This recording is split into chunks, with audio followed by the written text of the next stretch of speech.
What's up, Warriors? Guy Beveridge with Protectors Toolkit, Church Safety and Security Team Development Made Simple. I'm so glad you're here tonight. We're going to go over 3 critical tools that I think every church safety and security protector should have on their tool belt at any given time. Before that, I want to get away with some of the housekeeping that we have here tonight. You know, God doesn't tell us to live in a spirit of fear. In fact, in 2 Timothy, He tells us to have power, love, and sound judgment in everything that we do. So that's what we're going to do at Protectors Toolkit. Number 2, if you're on Protectors Toolkit Facebook page, I'd like you to hit that share, that like button so you can continue to follow us and continue to get good content just like this. If you would, go out there, please, and share this video. Share this video with people that you know in your church protector group, your pastor, or other team members that you have, because this information, I think, is so vitally critical to everything that we do. Now, I want to get some other housekeeping notes out of the way and just tell you this. I call you warriors, and I'll always call you warriors because of this. Early on in the Bible, in Exodus, it tells us this: the Lord is a warrior, and the Lord is His name.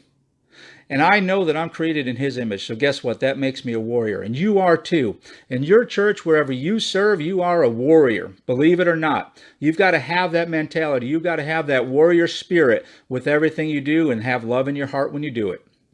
So you are a warrior. So welcome to Protectors Toolkit. We're going to talk about 3 critical tools that you need, and I think every church safety and security team member needs.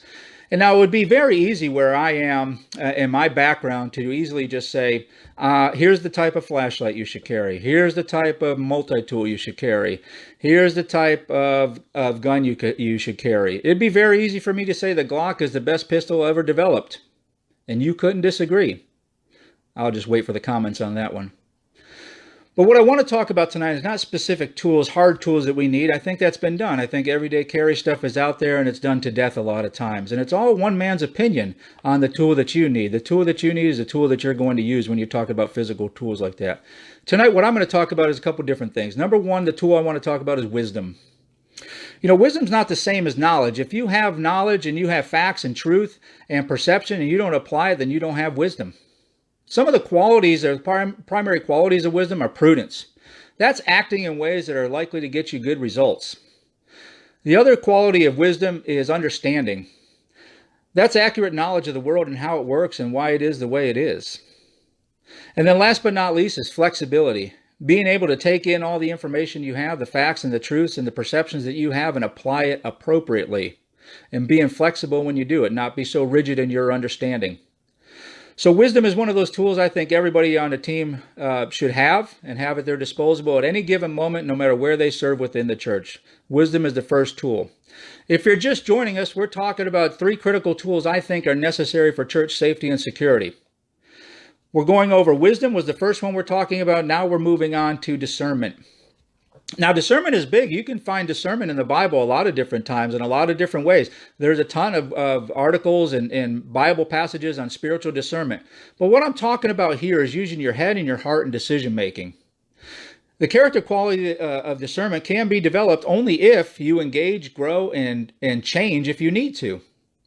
If you look in the Bible, in the Old Testament, Deborah was a judge, and Deborah was sought out because of her wisdom and because of her discernment.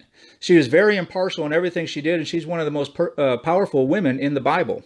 So discernment is mentioned a ton of times in there, and I think every church safety and security team member needs to have discernment in everything they do. Discernment comes into play in this. It's a spidey sense. Discernment causes a spidey sense or a gut reaction. If you're a law enforcement officer, former first responder like that, you have a spidey sense. You have a gut instinct that's built into you. It's when the hairs on the back of your neck stand up. You haven't seen anything or perceived anything, but you just know the situation is wrong or about to go bad. We cannot let ourselves fall victim to that and just dismissing it. When we have that gut instinct, that spidey sense go off, we have to respond to it. Let me tell you why that happens. Physiologically, we have a problem within our bodies. Our brains are lazy. Now, maybe not you, but definitely you have a vision of somebody whose brain is really lazy. The brain wants to do one thing and one thing only when it wakes up. It wants to conserve calories. That's it. And when it can do that, it's very, very happy. Until you go to bed, it just tries to conserve calories. That's why everything we see with our eyes, our brain doesn't process that. It takes in big chunks of information. It takes in the sky is blue and the grass is green. Now, there are a ton of different shades in there between the sky and the grass. And if you're in Central Texas today, the sky's gray. And if you're in Central Texas in summer, the grass is brown. but our brain is very lazy. So when we see something that interrupts that pattern or those big chunks of information, that's a physiological response in our body to say, hey man, wake up, something just happened or is about to happen. The patterns were interrupted. We're on point right now. So don't dismiss that spidey sense or that gut instinct. Really seek that out and figure out what pattern was interrupted. That way discernment will help you. If you're not exposing discernment to the people that are out there on your parking lot ministry, they should be discerning everybody that comes in off the street. Whether they walk in or drive in, they should be actively engaging everybody with aggressive hospitality and discernment. Look at their countenance, look at their face, look at their posture, look at everything about them, discern them. So we figure out if they're for us or against us. We should be able to easily see if someone has a fake beard or a wig on when they're coming into our parking lot. That's discernment. If you're just joining us, we're talking about 3 critical tools I think every church safety and security team member should have. The first one was wisdom, then we went into discernment. Now we're moving on to adaptability. Adaptability is really one that I like. I love to engage with people, and that's what adaptability is really. It's being able to adjust to new conditions or novel experiences. It's able to connect with everybody. I have a really good gift. I can go up to anybody at any time, stick my hand out, and connect with them on a personal level about anything. I do that personally because if I want to see someone in my church and I want to engage with them, I have to connect with them on a personal level if they're not from my church and I need to know more information about them. Once we can connect about something that doesn't connect to the church and they don't have a bad feeling about me, they're going to give me a ton more information. When your team starts practicing adaptability and able to stick their hand out and talk to anybody, here's how it's going to help your team. Number 1, they're going to be able to embrace and face new challenges. They'll be a lot better at it. Number 2, it's going to make you better servant leaders out there. That's what we're looking for, is to be better servant leaders in our ministries out there. So I've given you the three critical tools I think are necessary for church protectors. Number 1 was wisdom and applying it appropriately.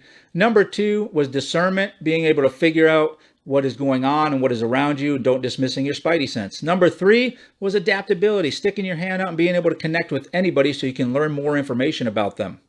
Now let me give you a bonus tool that I think everybody should have in church safety and security. Now, when I say this at every course that I teach, I get a lot of different looks until I start explaining. But the tool I think you need if you're going to be a good church safety and security protector is a towel. A towel is a look I get sometimes like, what the heck is he talking about? I get looks that say, you just asked a dog to do math. A towel is mentioned twice in the Bible where it says in John 13 and verses 4 and 5, it's mentioned twice right there. It says Jesus took off his outer garments and wrapped a towel around his waist. And then in verse 5, it says Jesus took the towel off and dried his disciples' feet after he washed them. So we should have a towel when we serve because we are servant leaders, and that's God's Son on earth serving his disciples. He's humbled himself and served others, and that's why I recommend a towel, because we are going to serve others. What we're doing really, if you wanted to have a business card about what we do in church safety and security, it would say customer service professional, because that's what we should strive to be.